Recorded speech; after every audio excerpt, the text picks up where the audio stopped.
आम्ही पूर्वी लहानपणी घाटकोपरला राहायचो. तर माझ्या मामाने आम्हाला आणि माझ्या छोट्या बहिणीला गावी नेलं होतं. एक दिवस काय झालं की मी खूप रडायला लागले. बरं, मी अशी रडत होते की इतकी जोरजोरात की कोणालाच ऐकत नव्हते. मला माझ्या आईकडे जायचंय. कारण नंतर काय झालं, आजी मला समजवते, माझा मामा मला समजवते, पण कोणाचंच मी ऐकेना. थोड्या वेळाने काय झालं की आमच्या इथे एक निर्वशी म्हणून इकडे आहे. निर्वशी म्हणजे ज्याचं लग्न न झालेला जो मरतो माणूस, त्याला निर्वशी म्हणतात गावी, म्हणजे कोकणामध्ये. तर तो असा झटकन असं तो येत होता, तेवढं त्याच्याकडे लक्ष गेलं माझ्या आजीचं वगैरे. ह्या कथा मनोरंजनासाठी आहे. काही लोकांचे अनुभव व काही पूर्णपणे काल्पनिक असू शकतात. त्यामुळे कृपया यांना मनोरंजन म्हणून घ्या. ह्या कथा आपल्या संस्कृतीचा एक भाग आहे. अगदी लहानपणी आजी आजोबांनी सांगितलेल्या गुड गोष्टींसारख्या. आमचा हेतू कोणत्याही प्रकारची अंधश्रद्धा किंवा भीती निर्माण करणे नाही. माझ्या बालपणाची गोष्ट आहे एक अशी. आम्ही पूर्वी लहानपणी घाटकोपरला राहायचो. तर माझ्या मामाने आम्हाला आणि माझ्या छोट्या बहिणीला गावी नेलं होतं. कणकवली आमचं गाव आहे, मी कणकवलीची आहे. तर कणकवलीत आम्ही तिकडे गेलो राहायला. तर पूर्वी कसे लाईट्स नसायचे गावी. तर संध्याकाळ झाली, आम्ही दोघी रमलो.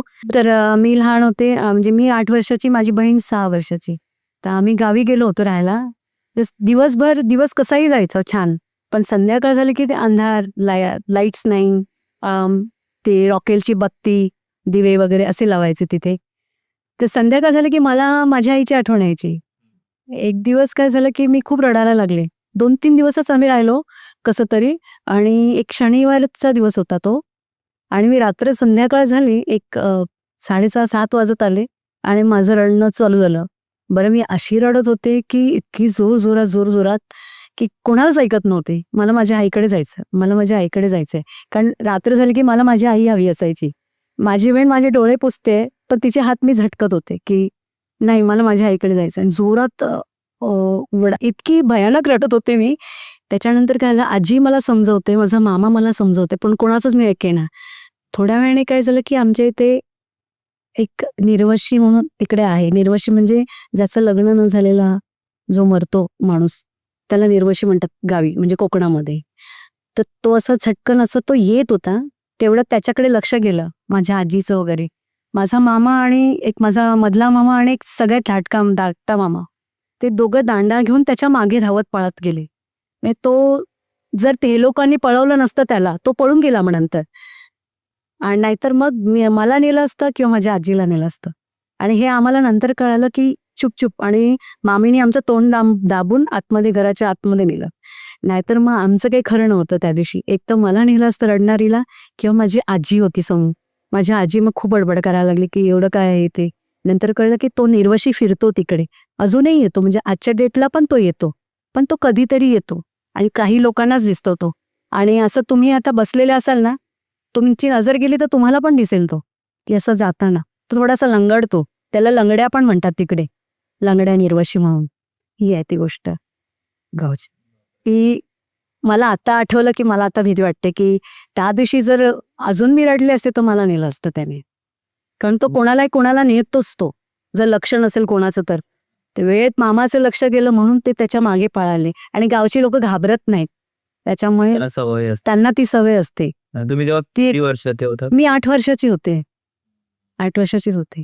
माझी बहीण 6 वर्ष, म्हणजे ती अगदीच लहान होती माझ्यापेक्षा. आणि दुसरी कोणती गोष्ट सांगणार होता तुम्ही? दुसरी अशी एक गोष्ट की त्याच गावी, म्हणजे त्याच घरात, म्हणजे माझ्या मामाच्या घरी आम्ही, आई आणि मी गेलो होतो काही दिवस राहायला. काही कार्य होतं का काय होतं मला आता लक्षात नाहीये, पण आजीला भेटायला म्हणून आई जायची. आम्ही 2-3 वर्षातून एकदा जायचो गावी, सारखं जाणं नसायचं. मला सुट्टी नसायची तर मी आईला पाठवायची, आणि आई माझ्याशिवाय कंटाळायची जायला गावी. तर आम्ही असंच सकाळी, मग आम्ही तिथे 4-5 दिवस राहिलो आणि सकाळी आम्हाला निघायचं होतं. तर गावी असं आहे की सकाळी एक 6ची गाडी आहे, नंतर डायरेक्ट 8ची गाडी आहे, म्हणजे एसटी गावच्या साईडला. म्हणजे निरोमातून कणकवली जायला 1 तास लागतो. ती एसटी सुटली की झालं, मग 8 वाजेपर्यंत बसा.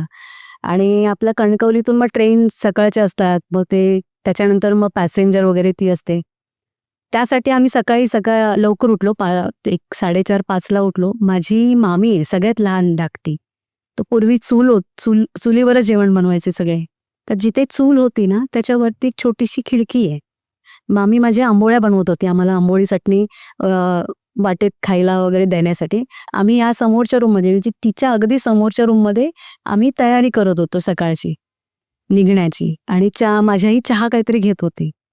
तेवढ्यात ती मामी आंघोळ्या करता करता अचानक तिने असं भर पाहिलं आणि एकदम जोरात ओरडली तिथल्या तिथे आणि ती धावत माझ्या आईच्या अंगावर येऊन पडली. माझी मामीला म्हटलं काय झालं काय झालं.